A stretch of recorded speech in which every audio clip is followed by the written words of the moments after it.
Hello everybody les amis, salut, c'est Sébastien sur Axiolia, on YouTube et www.axiolia.fr. Aujourd'hui sur la chaîne Info Multimédia, on va parler d'Ubuntu. Alors que l'Ubuntu 24.04 vient de sortir il n'y a pas longtemps, qui je vous rappelle est une LTS, c'est-à-dire une version à long terme, et bien donc on parle déjà de la 24.10 de chez Monsieur Ubuntu, qui devrait sortir quand? Et bien tout simplement à la fin de l'année, c'est-à-dire au mois d'octobre de cette année 2024.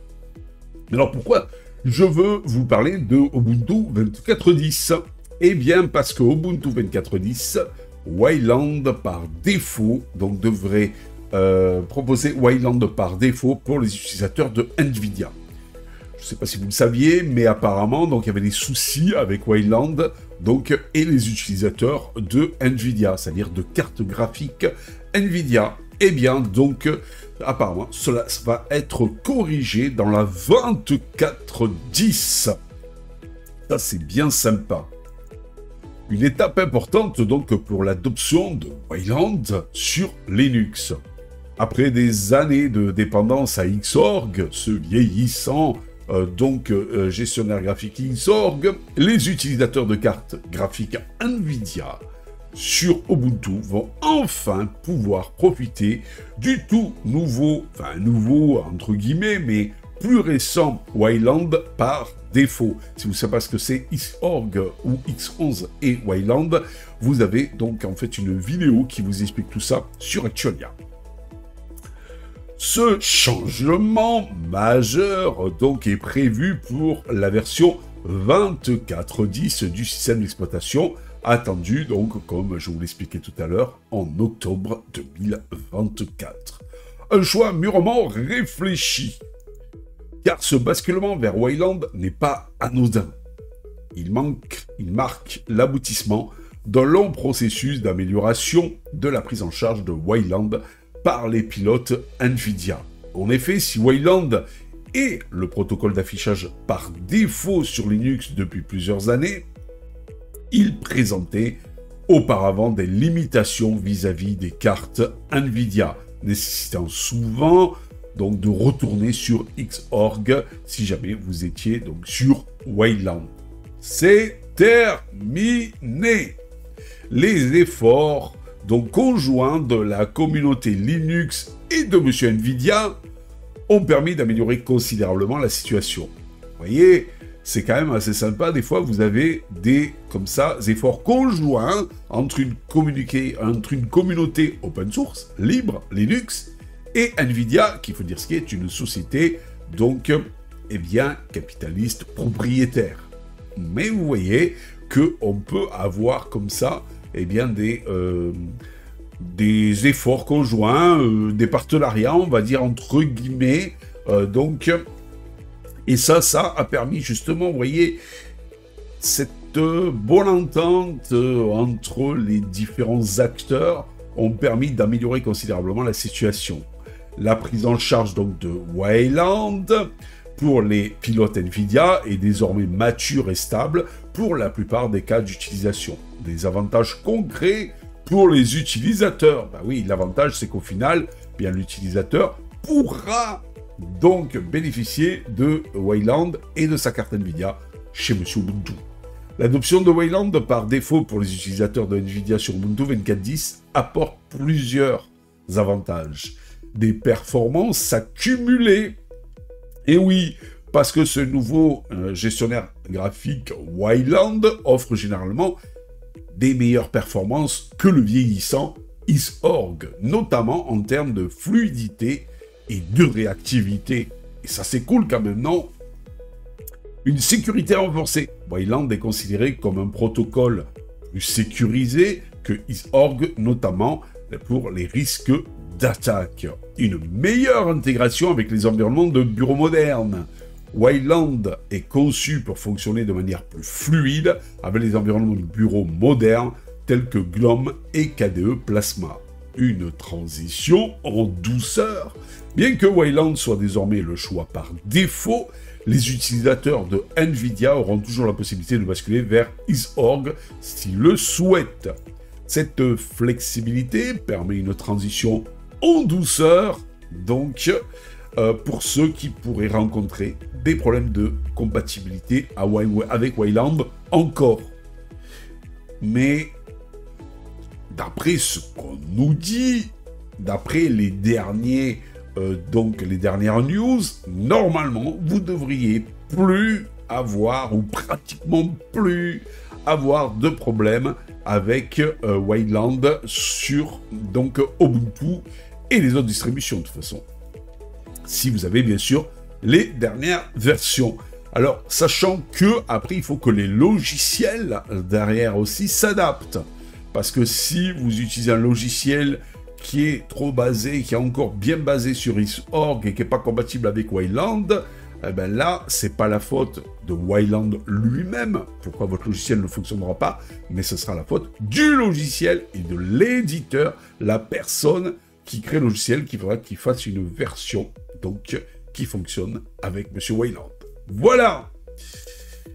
Un nouveau chapitre donc pour Ubuntu et NVIDIA. Et oui, parce que l'adoption donc de Wayland par défaut pour les utilisateurs de NVIDIA sur donc Ubuntu 24.10 marque un tournant important pour la distribution Linux populaire, je dirais une des plus populaires, donc notre ami Ubuntu. Cela ouvre la voie à quand même une expérience utilisateur plus fluide, plus sécurisée et plus moderne pour les utilisateurs de cartes graphiques NVIDIA.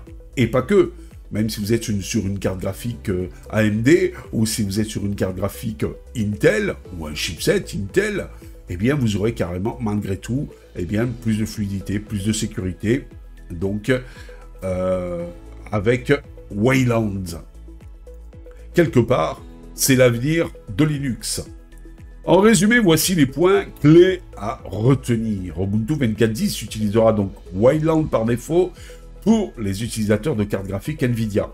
Et ça, vous voyez, si par exemple, déjà M. Fedora le fait, si vous mettez Wayland par défaut, c'est que quelque part c'est l'avenir.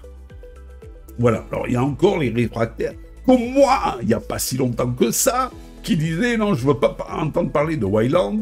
Pour le moment, c'est X11, X11, X11. J'ai l'habitude comme ça. On va pas changer les bonnes vieilles habitudes. Eh bien non. Après, il y a quelques mois déjà, je me suis tourné vers donc Wayland. Alors oui, bien sûr, j'avais un logiciel qui fonctionnait pas. Donc pour faire que j'utilisais, qui s'appelait le VocoStream, qui fonctionnait pas pour faire de la capture, donc en fait, d'écran de mon PC. Eh bien, c'est pas grave, j'ai trouvé un autre logiciel qui est beaucoup mieux, qui s'appelle OBS, et qui l'a fait sans aucun problème, et qui, lui, est entièrement compatible Wayland. Après, vous me direz, heureusement, puisque c'est, pour moi, le logiciel ultime pour faire de la capture en tout genre, donc en fait, OBS. OBS Studio, exactement. OBS Studio que vous retrouvez normalement dans les dépôts ou donc sur le FlatHub, donc en Flatpak, au passage, comme ça. Donc ce changement de Wayland par défaut chez Monsieur Ubuntu est rendu possible par l'amélioration donc de la prise en charge de Wayland pour les pilotes NVIDIA. Wayland offre donc de nombreux avantages par rapport à Xorg, notamment en termes de performance, de sécurité et d'intégration avec les environnements de bureaux modernes tels que KDE GNOME. Oui, il y en a certains encore qui vont dire que je ne parle que de KDE GNOME. C'est parce que pour moi, ce sont les deux principaux bureaux modernes avec toutes les fonctionnalités, surtout pour les personnes qui viennent de Windows ou qui viennent donc en fait de macOS. Voilà. Après, vous avez d'autres environnements de bureau comme XFCE, comme Mate, comme XFCE entre autres, oui, ou Mate, Cinnamon aussi. Vous avez aussi des autres gestionnaires de fenêtres qui vous permet aussi d'être très rapide, mais je pense qu'une personne qui vient de Windows ou qui vient de chez Monsieur macOS, si il arrive sur un gestionnaire de fenêtres, il va dire c'est quoi ce bon grand retour en arrière. Il va pas comprendre. Il est habitué à quelque chose d'hyper graphique, sans tout à la GUI, sans CLI. Et là, d'un coup, boum, on le replonge là-dedans. Voilà. Donc forcément, une personne qui vient de Windows ou qui vient de macOS n'a pas forcément envie de se plonger dans tout un tas de trucs et tout, etc. Lui, ce qu'il veut, c'est un truc un peu similaire, mais sur Linux, pourquoi pas. Donc pour moi, les plus aboutis des environnements de bureau, c'est KDE ou GNOME. Voilà. KDE, ça sera beaucoup plus similaire à Windows.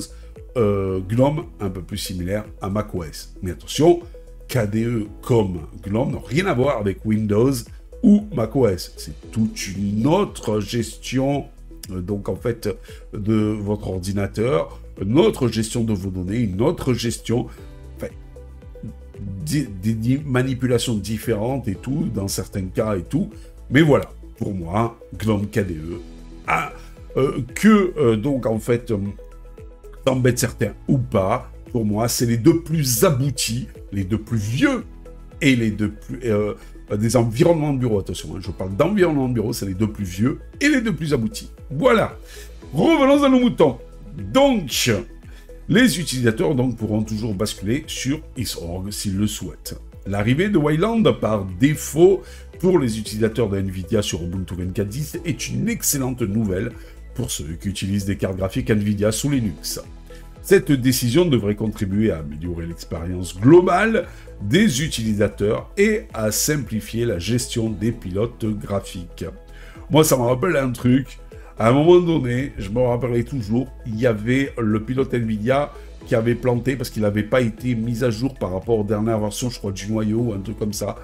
Et donc, il plantait un petit peu pour les utilisateurs d'NVIDIA sur Linux. Et il y avait monsieur Linus Torvald qui avait fait un petit doigt d'honneur à NVIDIA en disant, enfin, je dirais pas ce qu'il a dit, voilà. Et malgré tout, on voit le poids de cette personne parce qu'NVIDIA s'était vite mis au boulot pour donc corriger le problème et après avait sorti des pilotes donc en fait dignes de ce nom pour la nouvelle version du noyau. On voit quand même le poids malgré tout de certaines personnes dans le monde de l'open source et de Linux. Surtout que Linus Torvalds, c'est quand même le gars derrière le noyau Linux. Et je trouve qu'il devrait s'en servir pour faire un peu plus de marketing, pour appuyer un peu plus vis-à-vis de certains constructeurs, pour éventuellement faire des ordinateurs grand public sur Linux qu'on pourrait retrouver donc en fait en magasin. Imaginez-vous par exemple un constructeur. Allez, on va prendre, je sais pas moi, HP. HP, donc en fait, on lui dit voilà, sur une certaine gamme de TPC, eh bien voilà ce qu'on propose, c'est de faire un choix au début. C'est-à-dire, dès qu'on allume donc l'ordinateur, eh bien, il y a un écran qui vous dit voulez-vous utiliser Linux ou, enfin, Linux, par exemple, on parle d'Ubuntu, voulez-vous utiliser Ubuntu Linux ou, hop, et en dessous, Windows 11 Family. Et l'utilisateur, s'il appuie sur 1, boum, il a par exemple un bon d'achat, puisqu'il ne paye plus la licence. Donc il a un bon d'achat, par exemple, de 30 ou 50 euros chez Monsieur HP. Voilà. Et si il utilise Windows, il n'a pas de bon d'achat. Ça pourrait être sympa. Ça serait sympa d'avoir un partenariat comme ça de Linux avec un grand constructeur d'une distribution Linux. Fedora pourrait le faire, Ubuntu pourrait le faire, puisque donc c'est des gros ténors. Manjaro, pourquoi pas? Manjaro Arch, non mais plutôt Manjaro, parce que Arch c'est un peu plus pour les élites. Voilà, ça peut être sympa, ça pourrait être sympa. Je sais pas ce que vous en pensez, mais c'est une idée. Moi je trouve que justement les ténors comme ça, dans le logiciel libre et tout, ah, j'ai reçu un message. Donc les ténors dans le logiciel libre, décidément, je suis très demandé, les ténors comme ça dans le logiciel libre pourraient utiliser leur poids médiatique pour essayer de faire ça. Mais je sais pas ce que vous en pensez, vous. Bon, allez, revenons à nos moutons. Voilà, j'espère que cette petite vidéo vous a plu. Je vous dis ciao pour une prochaine vidéo. N'oubliez pas, bien sûr, le pouce vers le haut. N'oubliez pas de vous abonner. Voilà, pour nous encourager dans cette belle aventure multimédia. Je vous dis ciao, les amis. Bye bye. Si vous avez aimé cette vidéo, abonnez-vous, mettez un pouce en l'air, et partagez cette vidéo, merci, cela fait toujours plaisir.